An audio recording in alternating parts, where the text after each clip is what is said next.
Supernote. This is the A6X2. It's become the new flow champion, and I'm going to compare it to the Remarkable, and well, that is going to be a very subjective comparison. Two of the most, I think, currently the most subjectively attractive devices. Both are really trying to pull on your heartstrings and win your purchase. They've both got a beautifully designed exterior, beautifully designed and built device, which they aim to let you have that device and make that device last for you for many years. So if you're buying into the Eink tablet world, perhaps you're buying into the idea of flow and a distraction-free experience, well, the Remarkable and the Supernote, they are going to be quite compelling to you. So let's look at the Remarkable versus the Supernote. One thing the Remarkable does do really well is wake up pretty quickly.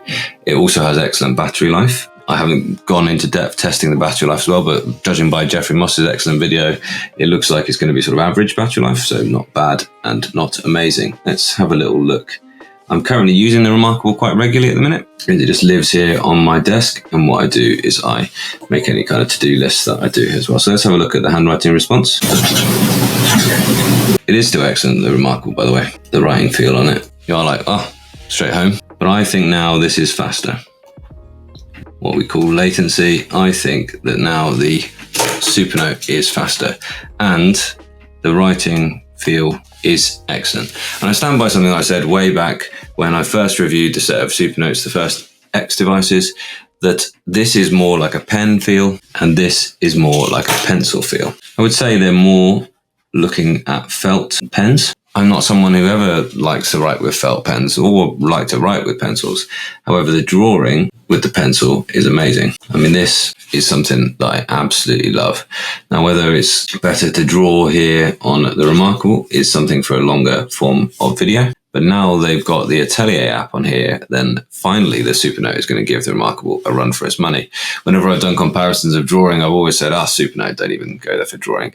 And that's because pen feel for drawing and the limited pen tools that they had really wasn't that great. But now we've got a really great app for drawing here as well. Now, this is an important comparison, I think, which is handwriting recognition. And not just, let's make a whole new note for this on here and write in a normal ballpoint. Now, it's not how accurate it is, because they should be the same accuracies, because they have the same software that is doing it in the background, this Nebu MyScript thing. But it's really about how they do it. So now I go export, convert to text. It pops it on a new page. It's got it just fine, right? Whereas what this does is it's doing it in the background, or it's not doing it in the background because I'm in an ordinary note. So my apologies, I'm going to have to go back to a handwriting recognition one. I'll just show you one that I've already done here. It's always doing the handwriting recognition as long as you're in a handwriting recognition note in the background. So it exists almost like two documents. Now you see, didn't get that one the first time. You've got two documents almost like on top and beneath one another on the Supernote. You've got your handwritten document, which is always there. And then I can say, right, it for that said honey. So it doesn't say honey, it says slower. So now I'm going to delete that and write slower, a bit more slower and more carefully. And now it has got it. Now I think that's better, because if this gets it wrong, I have to go back to the next one, back to the previous page. Something I seem to want to do at that time. And then I have to rub out the thing, and I need to then go ahead and change it. Or, of course, I can click on it with the text function, and now I can edit the text in there. Of course, you've also got here, though, what's got up its sleeve is the keyboard case, which is, of course, fantastic. Also, I was hoping to do a bit of a side-by-side type response, but earlier on, I was struggling to once again get the keychron to actually sync with the A6X2. So I will have that in a full video because it does work, but you can see this is actually really quite rapid. And that's good. That gives me confidence. That's a really good experience of typing. It is not that rapid here on the Supernote. So I think if you're someone who needs type, I don't think the Supernote platform is there for you yet. I think it's for someone who likes to carry the book around and do the handwriting. And then it's really good the way you just change little bits. And then you can export now. You can export the whole thing or some of it.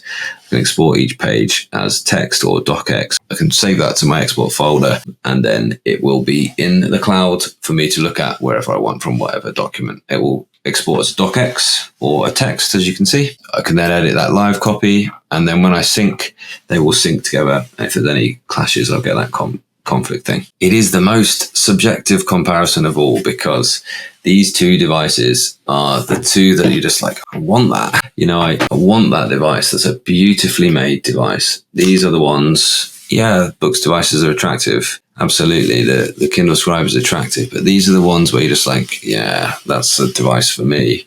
That's the one I want. You know, I'm going to take it out of its little case, of course. And I think that how slim this new one is, you know, that's great. I mean, it's not much thicker than the Remarkable. And the Remarkable, once you've got it in this keyboard case as well, is quite thick, really. And importantly, although it is thicker than the Remarkable wouldn't be giving up they'd have a new device out if they had to lose their world's finished tablet moniker. Because it's got this crystal case on the back, it kind of, you know, you catch yourself looking at it thinking it is really super thin. And it feels nice and thin. It feels thinner than the other device, the previous device, the previous A6X. You know, it's just got something about it. And this is a nice finish, but wow, that is some finish, isn't it? I mean, that's the real deal.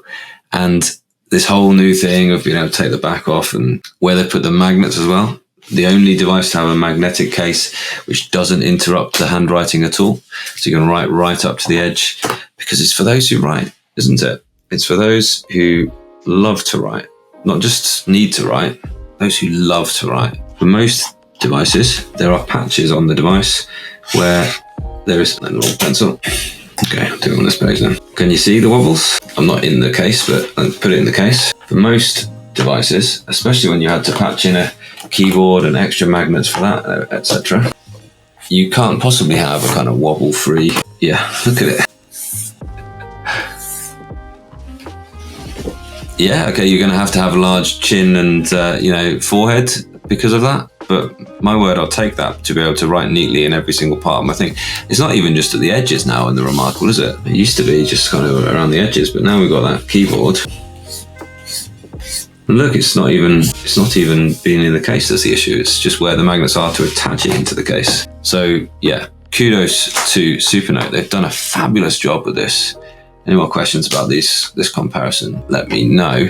Yeah, so there's a Windows app, but not a Mac app just at this point, is that right? And again, you wouldn't need that so much if you just use the Google Drive Cloud or whichever.